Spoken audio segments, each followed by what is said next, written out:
Everyone, কেমন আছো সবাই? আশা করি সবাই খুব ভালো আছে। তো চলো আজকে আমার নিজের স্কিন কেয়ারের একটা ছোট্ট ভিডিও তোমাদের সাথে শেয়ার করি। তো ফার্স্টে আমি মরিজনের একটা ওয়েট টিস্যু নিয়েছিলাম। এটা দিয়ে ফেসটাকে আমি সুন্দর করে ক্লিন করে নিয়েছিলাম। এরপর আমি ইউজ করেছিলাম জোভিসের একটা রোজ টোনার, যেহেতু আমার স্কিনটা একটু ড্রাই, তাই আমি জোভিসের রোজ টোনার ইউজ করি।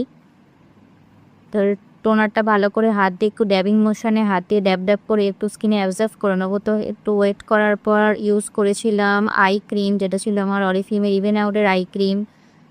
তো জাস্ট অল্প একটুখানি নিয়ে চোখের তলায় অ্যাপ্লাই করেছিলাম। তো দেখতেই পাচ্ছি আমি কীরকম করে রাউন্ড শেপের মতন করে চোখে সুন্দর করে অ্যাপ্লাই করছি। তো একটু হালকা ম্যাসাজ করতে হবে। এরপর ইউজ করেছিলাম ফক্সটের একটা অয়েল ফ্রি ময়েশ্চারাইজার। তো এই অয়েল ফ্রি ময়েশ্চারাইজারটা আমার খুবই ভালো লেগেছে। তো আমি বেশিরভাগ সময় এই ময়েশ্চারাইজারটাই এখন ইউজ করছি। দেখতে পাচ্ছ আমি যেখানে আই ক্রিম লাগিয়েছি সেই জায়গাটা অ্যাভয়েড করে জাস্ট অনলি আমার গালে আর কপালে একটু গলায় আমি সুন্দর করে ভালো করে অ্যাপ্লাই করেছিলাম। ভিডিওটা ভালো লাগলে লাইক ভিডিওটা।